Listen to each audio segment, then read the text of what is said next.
Washington Post. Secretary General Craig Whitlock for the Washington Post. In your meeting so far, has a consensus formed, or do you see one forming about what specific conditions would have to be met in Libya in order for the alliance to end military operations there? And could you foresee those operations ending as long as Colonel Gaddafi remains at large? First of all, let me stress that the termination of the operation is not dependent on Colonel Gaddafi. Actually, he is not target of our operation. The decisive factor will be the protection of the civilian population.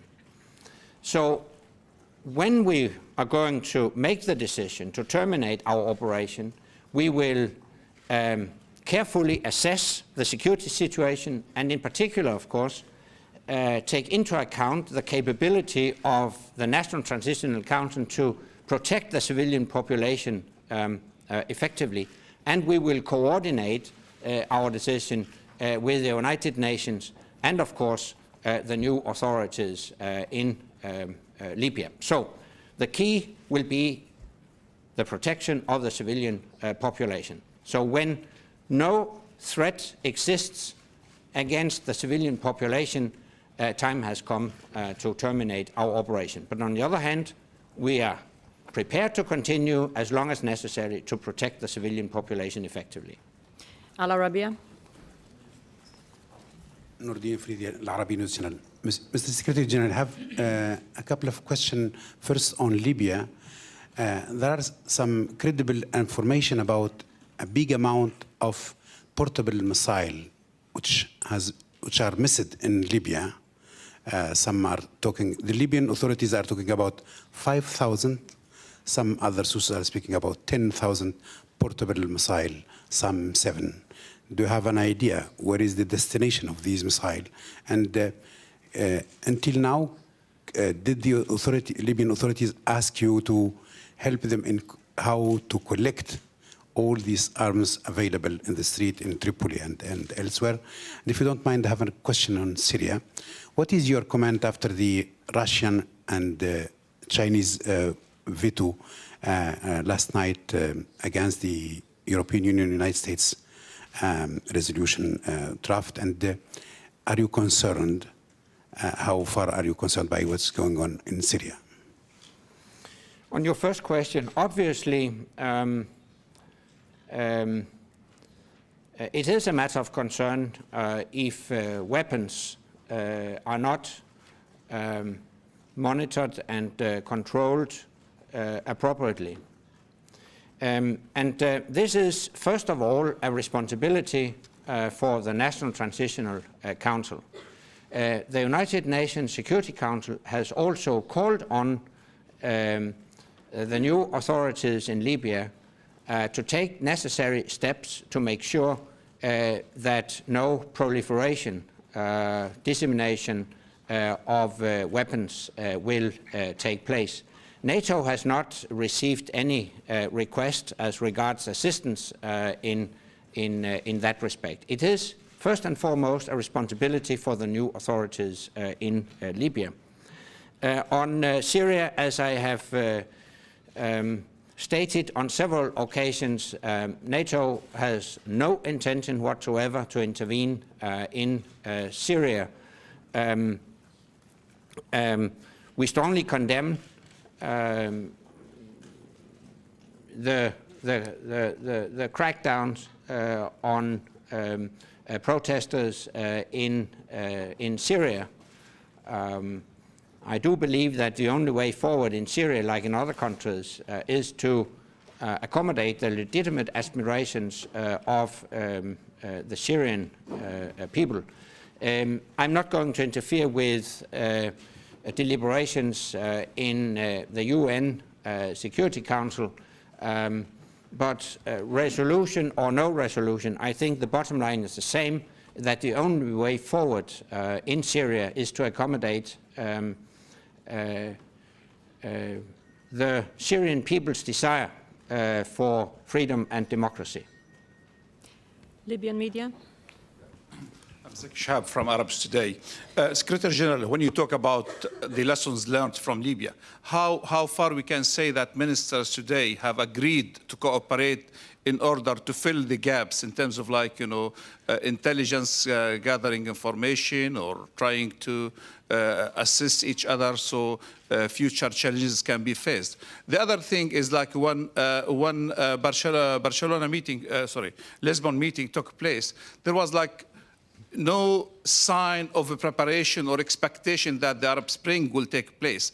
So what kind of challenges NATO is trying to take into consideration in the future? Are you monitoring specific areas in the world after NATO summit missed, looking at any future events expected?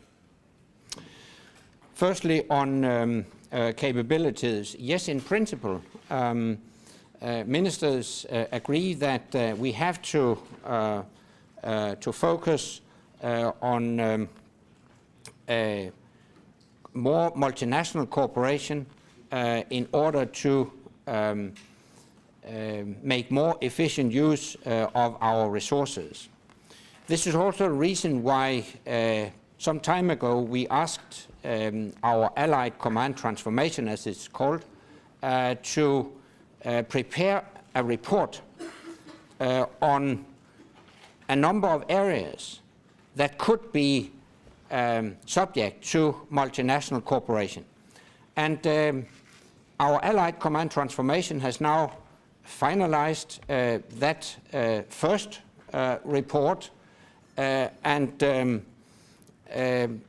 ministers will discuss the report later today, and I would expect them to agree that we should build on that report and maybe also continue to develop new projects that could be subject to multinational cooperation. It's about acquisition of expensive military equipment, but it's also about bringing down running costs when it comes to training, education, logistics, maintenance of military equipment. So there is really a broad range of areas within which we can make more efficient use of resources if we help each other, if we go for collective and multinational solutions. So overall, there is a political agreement. This is the way forward. The challenge, of course, will be to translate that political will into some concrete proposals. And my roadmap is to prepare a package for the summit in Chicago. So you will not see a final list when we conclude the meeting tomorrow. We will start work today and tomorrow and continue with a view to the upcoming NATO summit in Chicago. On the Arab Spring, a very concrete, I think a very concrete follow-up on the Arab Spring as such will be attempts to revitalize and put new dynamics into our partnerships with countries in North Africa and the Middle East. And it may also be an item on the agenda of the summit in Chicago. And in general, our new strategic concept provides the framework for a NATO that engages with partners across the globe, and I think that's the best way to address new developments that may have an impact on the security situation in allied nations. We have time for only 2 more questions. I have Europa Press in the front. Thank you so much, Secretary General. On missile defense, Do we have a date for when the NATO system will reach full operational capability? And my second question is, given that we already know some countries like Poland, Romania, Turkey, and more recently we hear today Spain will be hoping to announce that we will host some US cruisers part of this system. Do we have any other European allies that are going to put equipment as such with Aegis or other systems? I mean, not just hosting elements of the US missile defense system, but a real own NATO capability. Thank you. Yeah. On the operational capability, as you know, it's our intention to declare an interim operational capability when we meet in Chicago in May next year. As regards a full operational capability, very much will, of course, depend on further development. As you know, it is a so-called phased adaptive approach, which means that we can continuously adapt the system to the evolving security situation. But as things stand today, and as we can envisage the development as of today, we would expect it to be fully operational in 2018. As regards inputs from individual allies, I think missile defense is an excellent example of what I call smart defense, that we cooperate on a multinational basis. The United States provides a significant input to a NATO-based missile defense system, but other allies contribute as well. As you already mentioned, Turkey, Poland, Romania have announced that they are ready to host certain missile defense facilities. Later today, I hope that we can announce yet another initiative, and I would not be surprised if we will see further announcements in the coming weeks and months as regards new inputs to a NATO-based missile defense system. So it's really a success story of smart defense, but most importantly, of course, it will provide better security for the populations in NATO countries.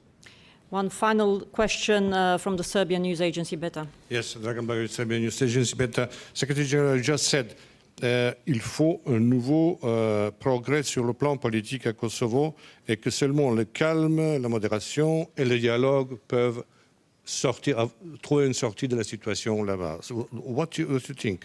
What new political progress at the level of the international community, international actors, and Pristina and Belgrade, or only through the dialogue?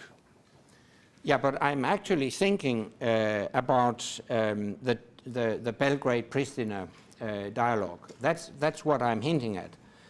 I do believe that the only way forward is to engage in that dialogue. And during my recent visit to Pristina, I talked with the political leadership there in a number of conversations with President Tadic of Serbia. I have conveyed exactly the same message and urged all parties to engage constructively in this process. I would very much like to see